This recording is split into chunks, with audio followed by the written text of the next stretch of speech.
This year we are commemorating 400 years since the first Africans were brought as slaves into Jamestown, Virginia. But 1619 was not the year the first slaves were brought into the New World. Let's approach 1619. So we all remember colonizing Columbus. 1492 got lost in the Caribbean. Even in the 1490s, you have Europeans who had enslaved indigenous people. In the early 1500s, Spain and Portugal had colonized a lot of territories in Latin America and the Caribbean. And they primarily had waged war and captured indigenous folk for their gold and silver mines. And so early on, indigenous slavery was the primary form of work. See, in the early 1500s, the Dutch had a lot of control over the slave markets. That was problematic for Spain and Portugal because it was really expensive to import Africans, so they mostly relied on indigenous slave labor. But by the mid-1500s, Spain and Portugal got a larger monopoly on the market, and so African slave labor became cheaper. But it didn't outright replace indigenous slavery. Indigenous slavery existed into the 1800s. African slavery just became a more predominant form of labor. But what does it mean for Spain and Portugal to dominate slave markets? Slavery existed within Africa prior to Europeans coming there. Slavery in Africa usually happened through, say you owed a debt to the state or to another family, say you were convicted of a crime. This was one family enslaving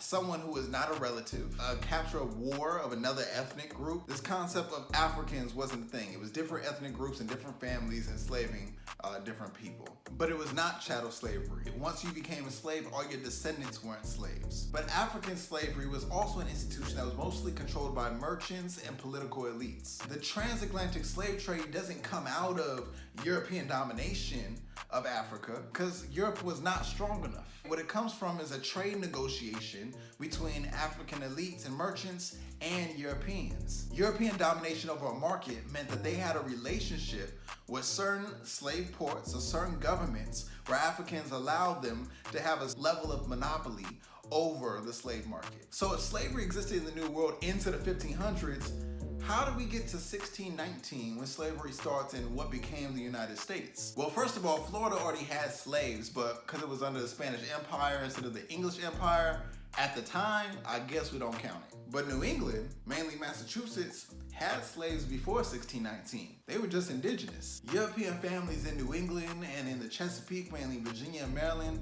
they had a lot of kin in other English colonies in the Caribbean, mainly Barbados. And so the Africans that were brought to Jamestown, Virginia in 1619 and into New England a few years later were most likely part of a trade that included crops, animals, and indigenous slaves. So 1619 marks the year when slave markets that already existed in Africa, Latin America, and the Caribbean finally extended into what became the United States.